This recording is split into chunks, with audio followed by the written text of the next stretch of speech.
Joshua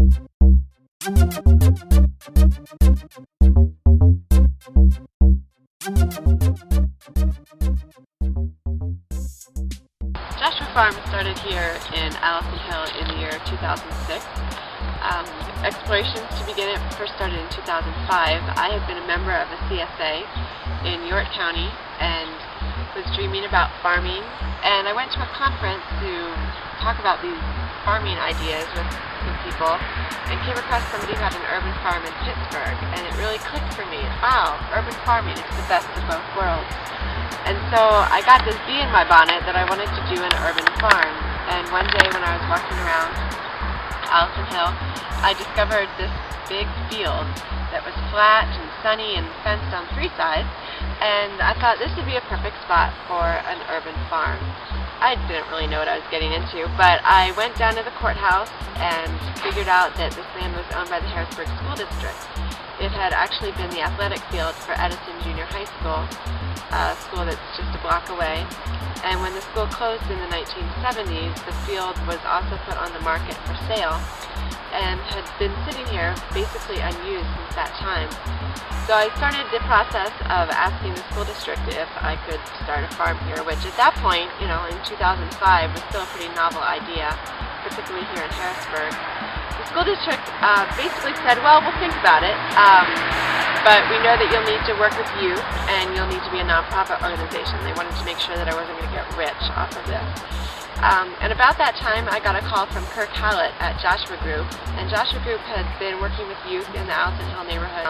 But at that point, as the organization in Joshua Group was growing, they were really hoping to develop some micro-enterprise kinds of endeavors so that the youth could learn some job skills and possibly provide a source of income for Joshua Group so that it wouldn't be dependent on grants and donations.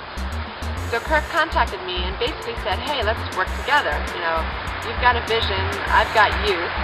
So let's partner. So that's kind of how Joshua Farm started. That's how Joshua Farm started. We employed youth from Joshua Group from the very beginning. The first summer in 2006, we had 3 kids working, and we got a grant from M&T Bank to support them. They worked part-time, about 12 hours a week, and we started our CSA with about 12 members.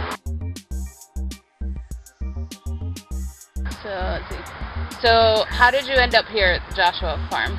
Well, I'm a part of the Joshua group, and they told me about the farm, and Miss Miller, she gave me an application about it. So I signed an application and I started working here after my freshman year at Bishop McDevitt, and it's going pretty good so far. So have you learned a lot this summer? Yes, I've learned a lot working on the farm. I learned how to plant, learned how to harvest things, I learned about new bugs and vegetables that I never thought were real, and I tasted a lot of new things. Is it, I mean, do you ever talk about it when people ask what you do? Yeah, I tell them about like the things that we grow and like how we harvest things and like what type of farm it is.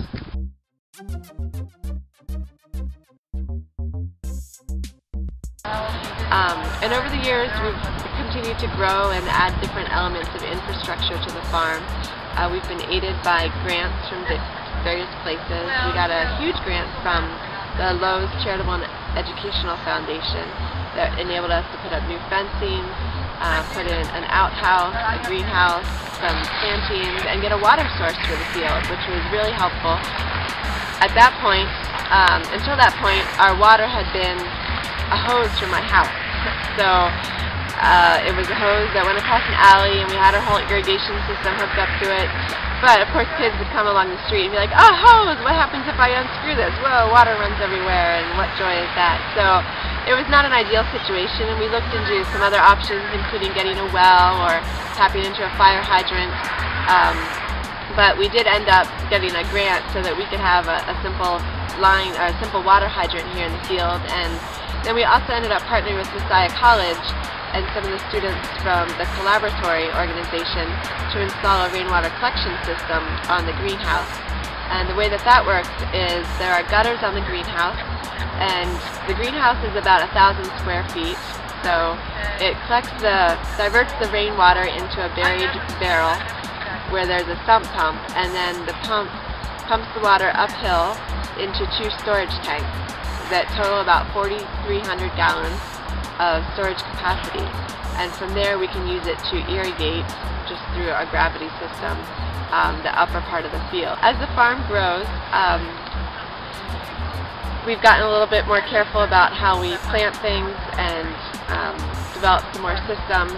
We haven't had quite the amount of surplus this year that we've had other years, but we do still, have sometimes gluts of vegetables. And at this point we have a good relationship with the soup kitchen at St. Francis Church. And one of the things that we're trying to teach people is that vegetables don't have to look perfect to taste good. I think the shareholders here have definitely learned that lesson and are grateful for funky-looking tomatoes and odd green beans and peppers with small blemishes.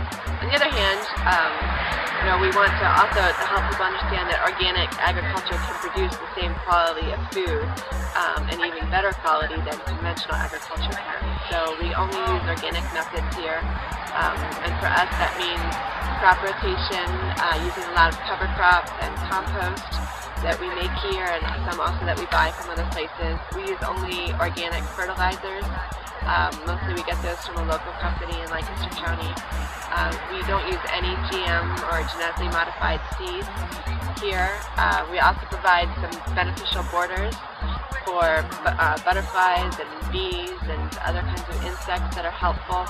And we don't use any synthetic pesticides or herbicides here. So we try to see the farm as a system and figure out how we can help the elements of the system. We encourage diversity in the farm. Even if we do have all the broccoli planted in one section, we have different kinds of broccoli, and next year we'll plant something else there. So we're trying to make it all work together and let the seeds and the plants do their thing. This year the CSA has about 42 members, and it runs for 22 weeks from the end of May to the end of October. We have tried to keep the CSA affordable, and so by doing that, or the ways that we do that are, we offer scholarships flat out for those who have financial need.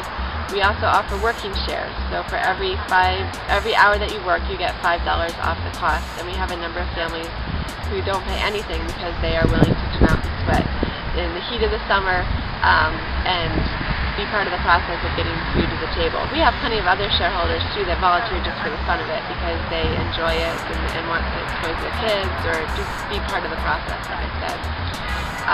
And then we also offer some additional scholarship money for those for whom the CSA membership would be prohibitive. We also have a farm stand on site, and that's another way that we're really trying to get fresh local produce into Allison Hill. So the farm stand, we sell produce from Joshua Farm, and then we also get produce from other local farms, and we sell that, particularly fruit, from Paulus Farm in Mechanicsburg. We accept the Farmers Market Nutrition Program vouchers, which is a program with Pennsylvania Department of Agriculture to help people who receive WIC benefits or low-income seniors get access to Pennsylvania-grown produce. And last year we got set up to accept food stamps, or SNAP benefits as they're now currently called. And we've been trying to reach out to the neighborhood. So why did you join the CSA? Because it's about as local as I can get, living in the city. I've been a member of a CSA for nearly 20 years, but I became a member of Joshua Farm because it was even closer and even more local. And I strongly believe in supporting local food initiatives. Well, great. And what's your favorite part about the Joshua Farm? My favorite part, I think, is really being able to see things as they develop, as they grow, and right up to where it's harvested and put in your bag, and being able to walk through and cut your own flowers, cut your own herbs, and in the process you get to see what things look like as they're growing. And I'm getting a lot of flowers in the house, so that makes it beautiful. And it's neat. The whole idea is good, and that's what's important. To support the local people doing the local thing and the people that we meet.